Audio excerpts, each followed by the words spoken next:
2024년 정기국회가 시작되는 자리에 대통령은 나타나지 않았습니다. 윤석열 대통령이 또다시 국회 탓을 하며 어제 제22대 국회 개원식에 끝내 참석하지 않은 것입니다. 대통령이 국회 개원식에 불참한 것은 1987년 민주화 이후 37년 만에 처음 있는 일입니다. 지난 2년 반 동안 오만과 독선의 폭주로 국민을 업신여기고 21번의 거부권으로 국회를 무시해온 윤 대통령이 국회 상황을 핑계 삼는 것은 그야말로 적반하장의 극치입니다. 윤석열 대통령은 국회가 국민의 대표 기관임을 선서하고 국정운영의 동반자임을 선포하는 국회 개원식마저 거부한 역대 최악의 불통 대통령으로 역사에 기록될 것입니다. 민주당은 민생을 살리기 위해서라면 무엇이든 하겠다는 각오로 이번 정기국회에 임하겠습니다. 다음 주 대정부 질문에서 순직 해병 수사 외압, 은폐 축소, 친일 뉴라이트 망국 인사, 독도 지우기 등 친일 매국 굴종 외교, 김건희 여사 명품백 주가 조작 사건 등을 따져 묻겠습니다. 민주당은 정기국회 100일 대장정을 통해 윤석열 정권의 총체적 무능과 실정을 파헤치고 국민께 희망을 드리는 민생 대책과 개혁 입법을 제시하겠습니다. 국민 여러분께서도 카이스트 입틀막, 대통령실 졸속 이전, 순직해병 수사 외압과 임성근 사단장 구명로비 의혹 장본인이 누군지 기억하실 것입니다. 02-800-7070 전화번호의 주인공인 전 경호처장 김용현 국방부 장관 후보자입니다. 어제 인사청문회 보셔서 알겠지만 지명 당시부터 이미 부적격 인사로 판명된 인물입니다. 국회의원과 카이스트 학생 입을 틀어막은 과잉경우로 충암고 동문 대통령 신기만 챙기는 사람이 자기 목숨을 바쳐 나라를 지킬 수 있겠습니까? 김 후보자는 도감청과 영공 방어에 취약한 용산을 석연찮은 과정을 거쳐 대통령실로 점찍었습니다. 대통령실은 결국 미국의 도감청과 북한 무인기에 뚫렸고 오물풍선이 앞마당에 떨어지는 안보 위협과 수모를 겪었습니다. 김 후보자는 무엇보다 해병대원 순직 사건 수사 외압과 임성근 사단장 구명 로비에 직접 연루 의혹을 받는 당사자입니다. 더욱이 전쟁도 불사하겠다는 전임 신원식 장관의 대북 강경책을 그대로 계승하겠다고 합니다. 우리 국민의 안전은 뒷전인 채 전쟁 위기와 공포만 고조될 것입니다. 도대체 왜 이런 인사 참사가 끝없이 되풀이 되는 것입니까? 윤석열 대통령이 국민의 목소리에 귀를 막고 야당의 충고를 무시하기 때문입니다. 부디 국민을 두려워하십시오. 다시 한번 충고합니다. 한동훈 국민의힘 대표가 순직 해병대원 특검법 발의를 철회하기로 했다는 언론 보도가 나왔습니다. 용산과 당내부의 반발에 부딪혀 친한계 인사들마저 특검법 발의에 부정적으로 돌아섰다는 언론 보도가 사실이 아니기를 바랍니다. 집권여당 대표가 국민께 한 약속을 이처럼 손바닥 뒤집듯 쉽게 저버리는 것은 국민에 대한 도리도 아니고 정치 불신을 낳는 지름길이기 때문입니다. 한동훈 대표가 해병대원 특검법을 추진하겠다고 국민께 약속하고 당대표에 취임한 지도 40여일이 지났습니다.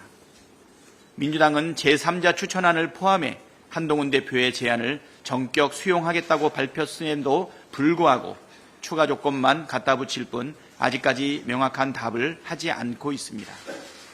특검법을 포기했다는 보도가 사실인지 아닌지, 특검법을 취지할 의지가 있는 것이기는 한지 한동훈 대표께서 직접 입장을 밝히기를 바랍니다. 기다리겠습니다. 9월 1일부터 7일까지 이번 주는 양성평등 주간입니다. 정치, 경제, 사회문화 등 모든 영역에서 성평등을 구현하자는 취지와 달리 2024년 오늘 우리 여성이 처한 현실은 여전히 열악합니다. 올해 세계경제포럼 성격차지수는 한국이 146개국 중 94위로 최하위권이고 정치 분야 성평등 달성률은 22%에 불과합니다. OECD 회원국 중 남녀 임금 격차는 31%로 28년째 1등입니다. 특히 현재 온 나라에 엄청난 충격을 주고 있는 딥페이크 성범죄와 교제 폭력, 혐오 범죄, 지하로 파고드는 성매매 등 여성에 대한 폭력은 일상적인 공포가 돼버렸습니다. 윤석열 대통령은 주무부처인 여성가족부 장관을 6개월째 임명하지 않고 그저 폐지에만 골몰하고 있습니다. 민주당은 딥페이크 성범죄 근절 특위를 중심으로 관련 법안 마련 등 근본 대책 마련에 신속히 나서겠습니다. 여성이 안전한 사회, 차별과 배제, 혐오 없는 세상을 만드는 데 앞장서겠습니다. 이상입니다. 네, 다음은 진성준 정책위 의장의 발언이 있겠습니다. 네, 경제가 확실하게 살아나고 있다는 닷새 전에 윤석열 대통령 자화자찬이 무색하게 최근 발표되고 있는 여러 경제 지표들은 죄다 낙제점입니다. 법인세 실적 급감으로 올해 세수 결손은 30조 원을 웃돌 예정이라고 합니다.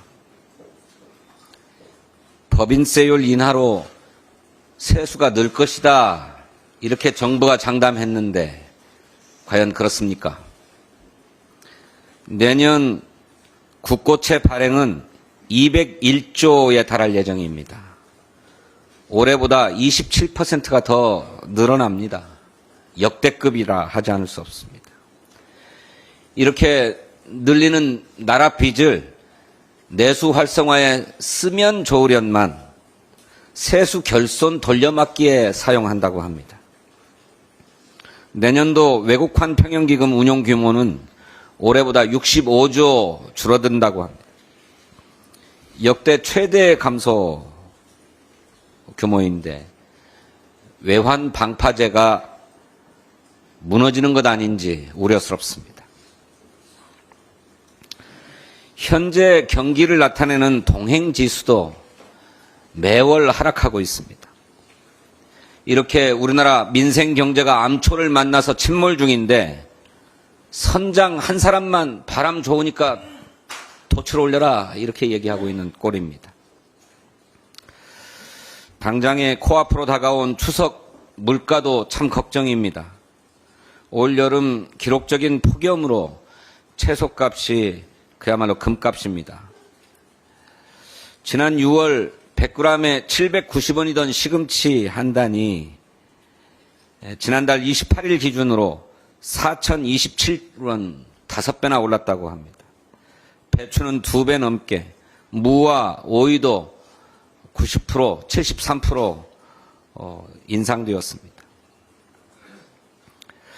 성장 착시 효과에 빠진 벌거벗은 대통령의 주장이 아니라 특단의 대책이 필요합니다. 내수가 문제 아닙니까? 한국은행에 따르면 올 2분기 우리 가계부채는 1,896조 2천억 원에 달합니다. 역대 최대입니다. 올해 2분기 소득보다 지출이 큰 적자 가구 비율도 24%입니다. 금융감독원조차 가계부채가 적정 관리 수준 범위를 벗어났다, 이렇게 우려하고 있습니다.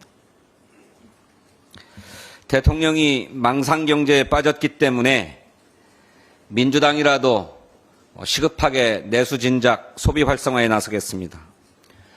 민생회복 지원 특별법에 이어서 지역사랑 상품권법, 지역화폐법 개정안을 신속하게 처리하겠습니다. 여야 당 대표가 오랜만에 만나서 민생위기 극복에 함께하자, 이렇게 뜻을 모은 만큼 여당도 반대만 하지 말고 적극적으로 협력하기를 바랍니다.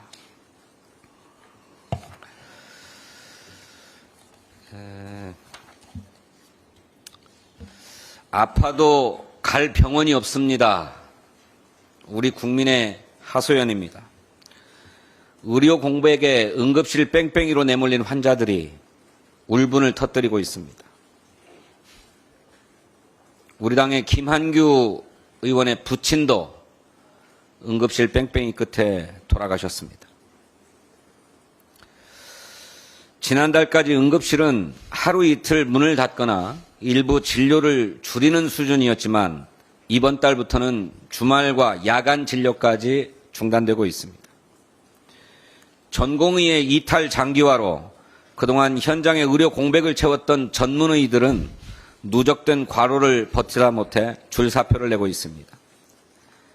전국의 권역응급의료센터 내의 의사 수가 지난해 4분기에 910명이었는데 지금은 513명입니다. 야간 당직을 전담하는 응급실 전공의는 작년 말에 580명이었습니다만 올해는 55명, 10분의 1로 줄어들어 버렸습니다.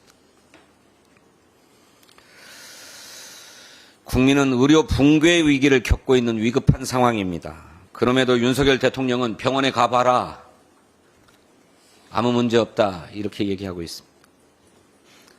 또 정부의 어떤 장관은 6개월만 버티면 우리가 이긴다. 이렇게 얘기하고 있습니다. 우리나라 의료 시스템이 붕괴될 위기에 처해 있습니다. 국민의 생명과 안전을 지키는 것보다 더 중요한 일이 어디 있겠습니까? 윤석열 정부는 이제라도 정책 실패를 인정하고 국민 앞에 사과해야 합니다. 이 사태를 키운 보건복지부 장관, 차관, 대통령실의 사회수석 모두 책임을 물어서 경제를 해야 합니다. 한동훈 대표가 내놓은 이른바 중재안, 2026년도 의대 정원을 원점에서 재검토하고 재조정하자라고 하는 제안이 단칼에 거부당했습니다. 한동훈 대표는 이제 국회에 대책기구를 만들자는 민주당의 제안에 화답해 주시기 바랍니다. 정부의 사과를 이끌어내고 책임자를 경질하고 그리고 전공의를 복귀시킬 수 있는 방안을 여야가 함께 머리를 맞대고 찾아냅시다. 국회의 의료대란 수습을 위한 대책기구 구성에 국민의힘의 적극적인 동참을 촉구합니다. 감사합니다. 네, 다음으로 김용민 정책수석 부대표의 발언 있겠습니다.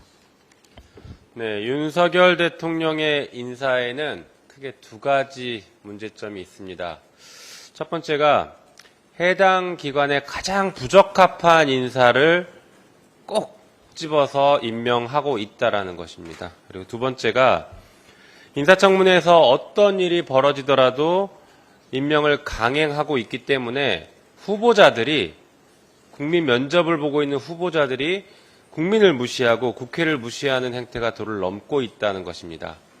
오늘은 이 두 번째 문제점에 대해서 조금 더 깊이 말씀드려 보겠습니다. 국회 인사청문회 대상자인 윤석열 정부 공직 후보자들의 자료 제출 거부 수준이 이미 도를 넘어서 인사청문회가 불가능할 정도에 이르고 있습니다. 몇 가지 예를 들어보겠습니다. 오늘 법사위에서 진행되는 심우정 검찰총장 후보자는 사생활 침해가 우려된다는 이유로 후보자 및 배우자 직계비속 해외 유학 및 연수 내역과 후보자 직계비속 학교폭력 가해 사실 여부 자료를 거부했습니다. 또한 업무 수행에 지장을 초래할 우려가 있다라고 하면서 후보자의 특활비 사용 내역 제출을 거부했고 관리하고 있지 않다라는 이유로 최근 5년간 검찰 특수부 기소 사건에 대한 무죄율 자료 제출을 거부하고 있습니다. 또한 수사 중인 사건이란 이유로 김건희 여사 명품백 수수 의혹 불기소 이유서조차도 거부를 하고 있습니다. 마찬가지로 오늘 운영위에서 진행되는 안창호 국가위원장 후보자 또한 심각한 수준으로 자료 제출을 거부하고 있습니다. 자신의 대치동 아파트를 장남에게 편법 증여했다는 의혹이 있음에도 당시 아파트 매매와 관련된 매매계약서, 매매대금 증빙자료, 공인중개사 수수료 입금 증빙자료, 양도소득세와 증여세 납부 증빙자료 등 후보자 검증에 필요한 최소한의 자료조차 거부하고 있습니다. 이에 앞서서 일제강점기에 살았던 우리 선조들의 국적을 일본이라는 망언으로 온 국민을 충격에 빠뜨렸던 김문수 후보자도 자녀 건강보험 가입 내역서와 자녀 경기도청 산하기관 및 소속기관 채용 관련 자료 제출을 일체 거부해서 후보자 검증을 방해했습니다. 빵집 100만원, 호텔 1억 1200만원, 백화점 1500만원 등 법인카드 논란을 불러일으켰던 이진숙 방통위원장 후보자도 자신의 검증을 방해할 목적으로 법인카드 내역 제출을 의도적으로 거부했습니다. 이뿐만 아니라 주식 매매와 외환거래 내역, 가족 증여, 증여세 내역, 가족 소유 건물의 관계 법령 위반 현황 등 후보자 검증 자료 대부분을 제출하지 않았습니다. 공직 후보자들이 자료 제출을 거부하고 있는 것은 법과 원칙을 지키지 않는 윤석열 대통령의 임명권을 굳게 믿고 있기 때문입니다. 윤석열 대통령은 국회 인사청문 보고서가 채택되지 않았음에도 불구하고 김문수 고용노동부 장관까지 무려 27명이나 되는 장관급 인사를 임명했습니다. 명백한 국민무시입니다. 대통령이 법을 위반해 법무부 인사검증단을 운영하고 있으니 인사에서도 불법이 난무하고 있는 것입니다.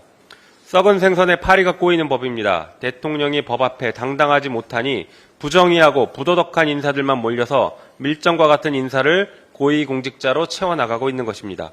국회가 가지고 있는 권한과 법적 절차를 최대한 활용하여 국가기강을 바로잡고 썩은 생선을 반드시 치워내겠다라는 말씀을 드립니다. 이상입니다. 네. 예, 안녕하십니까. 부승찬입니다.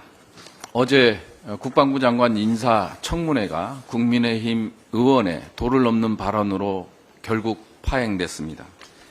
국민의힘 의원은 질의도 중 뜬금없이 이재명 대표의 사상이 레닌 혁명 세상과 닮았다는 설명을 늘어놓더니 현재 이런 사회주의 사상을 가진 분들이 다수당의 대표로 국회를 장악하고 있다고 했습니다.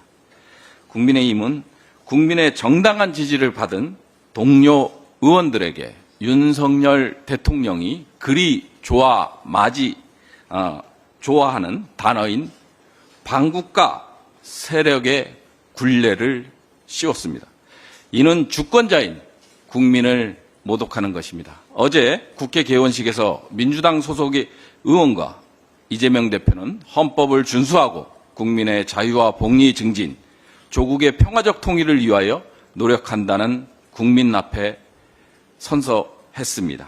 민주적 시장 경제를 실현하고자 하는 정당, 정치적 다원주의를 지향하는 정당, 민주주의를 위협하는 모든 행위에 단호히 맞서는 정당, 보편적 복지국가를 건설하는 정당, 언론의 자유와 국민의 기본적 정보 추구권을 보장하는 정당, 이것이 민주당의 가치입니다. 250만 민주당원과 지난 총선에서 민주당을 지지해 주신 1478만 명의 이름으로 요구합니다. 국민의힘은 국회와 국방위원회를 비정상화로 만든 장본인을 즉각 제명하십시오. 감사합니다.